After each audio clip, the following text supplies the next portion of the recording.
Allah berfirman,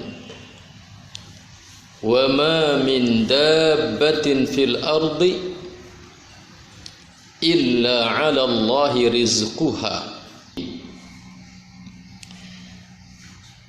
Yang artinya, dan tidaklah dari makhluk yang melata di muka bumi kecuali rizkinya adalah tanggungan Allah Subhanahu wa ta'ala. Itulah firman Allah Subhanahu wa ta'ala terkait masalah rizki. Dan yang namanya karunia rizki, kalau kita soroti dengan ayat ini, artinya yang namanya rizki itu tidak akan pernah salah alamat, tidak akan pernah terlambat, tidak akan pernah batal kalau sudah ditetapkan oleh Allah. Dan rizki itu sudah ditetapkan oleh Allah. Seandainya engkau lari menghindar dari rizki, sebagaimana engkau lari menghindar dari kematian, maka rizki itu akan pasti mendapatimu, seperti sebagaimana kematian itu pasti akan mendapatimu. Seandainya ada orang yang lari menghindar dari rizki sebagaimana dia lari menghindar dari kematian, maka dia pasti akan didapati oleh rizki itu sebagaimana dia akan didapati oleh kematian itu, apapun upaya yang dia lakukan untuk menghindar darinya. Saudaraku ikhwatal iman, hadani Allah wa iyyakum. Rizki, jika demikian keadaannya, maka orang yang beriman tidak perlu resah. Orang yang beriman tidak perlu ngoyo. Yang terpenting adalah dia yakin ma'a akhdhil asbab. Yang terpenting adalah dia yakin akan hal itu dan kemudian dia mengupayakan sebab-sebabnya tanpa harus ngoyo, tanpa harus resah, tanpa harus stres memikirkan hal itu. Karena ketentuan rezeki itu sudah pasti sebagaimana pastinya kematian. Saudaraku, ikhwatal iman, majlis tadris yang saya muliakan, a'azzani Allah wa iyyakum. Rezeki itu adalah merupakan nikmat. Yang kata para ulama, nikmat itu adalah ada nikmat yang mutlaqah, ada nikmat yang muqayyadah. Nikmat yang mutlaqah itu adalah nikmat yang mutlak, dipandang dari sudut pandang manapun maka dia adalah nikmat. Dan itulah nikmat iman, itulah nikmat Islam ala sunnah.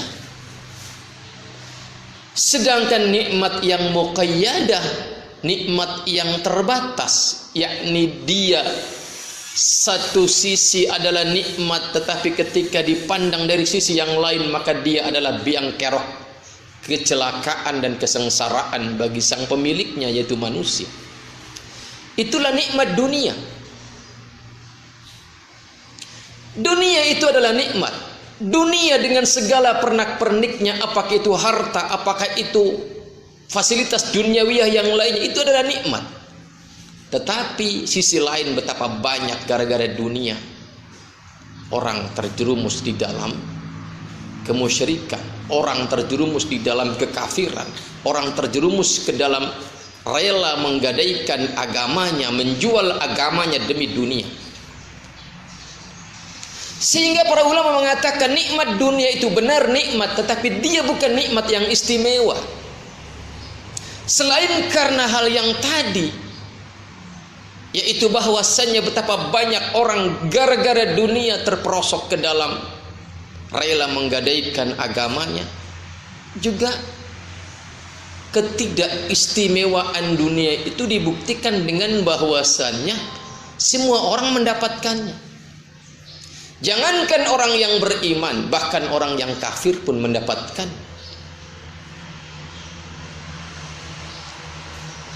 Bahkan sering kita melihat kenyataan betapa menurut kacamata kita orang kafir lebih banyak bagiannya dari dunia ini. Maka nikmat dunia itu adalah tidak istimewa. Lihatlah Fir'aun, kurang apa dia? Jabatan iya, harta iya, pasukan iya, wanita iya, tahta iya, harta iya. Padahal dia adalah paling kafir-kafirnya manusia. Bahkan boleh jadi dia lebih kafir daripada iblis. Iblis tidak pernah mengatakan ana rabbukumul a'la. Tapi Fir'aun pernah mengatakan ana rabbukumul a'la. Yang istimewa itu adalah nikmat Islam. Karena tidak semua manusia mendapatkan Islam. Sedangkan nikmat Islam, hidayah alal Islam, itu adalah nikmat yang apa? Nikmat yang mutlak. Dipandang dari sudut pandang manapun dia adalah nikmat. Karena dia akan membawa kenikmatan, membawa kebahagiaan yang sesungguhnya, yang abadi. Yang istimewa itu adalah ini, nikmat Islam. Karena tidak semua manusia mendapatkan Islam. Dan fahamilah, di sana ada yang lebih istimewa lagi. Keistimewaan di dalam keistimewaan, yaitu apa? Islam ala sunnah.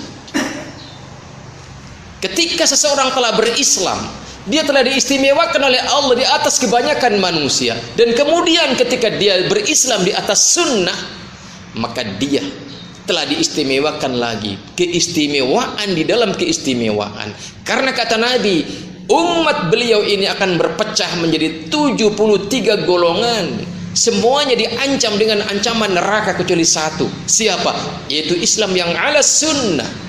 Islamnya ala Rasulillah sallallahu alaihi wasallam dan para sahabatnya. Maka kita patut bersyukur. Jangan sampai nikmat yang manapun itu lepas. Nikmat dunia jangan sampai lepas. Kita berharap kepada Allah agar tetapkan nikmat dunia ini selalu bersama kita dan bahkan bertambah. Dan nikmat Islam ala sunnah agar selalu bersama kita dan agar kita semakin kokoh di atasnya. Caranya bagaimana? Ini yang penting. Saudaraku ikhwatal iman, hadani Allah wa iyyakum. Di dalam sebuah hadis yang dikatakan oleh Syekh Albani rahimahullah sebagai hadis yang hasan li ghairi, di dalam kitab Sahihut Targhibnya beliau mengatakan hadis ini hasan li ghairi. Dari Abdullah bin Umar radhiyallahu anhuma, Rasul bersabda, kata Rasul, inna lillahi aqwaman ikhtassahum bin ni'am limanafi'il ibad. Sesungguhnya Allah itu memiliki sekelompok kaum yang Allah khususkan dengan berbagai macam nikmat. Apakah nikmat yang mutlaqah ataukah nikmat yang muqayyadah? Ikhtassahum bin ni'am, Allah istimewakan mereka, Allah khususkan mereka dengan berbagai macam nikmat. Limanafi'il ibad, itu tuh Allah khususkan mereka, Allah istimewakan mereka dengan berbagai macam nikmat adalah limanafi'il ibad, agar dia memberi manfaat kepada hamba-hamba yang lain, memberi manfaat kepada manusia yang lain. Dan kata Rasul, yuqirruhum fiha ma badhaluha, Allah akan tetapkan bersama mereka nikmat-nikmat itu selagi mereka memberdayakannya untuk kepentingan manusia yang lain. Yuqirruhum fiha ma badzaluha.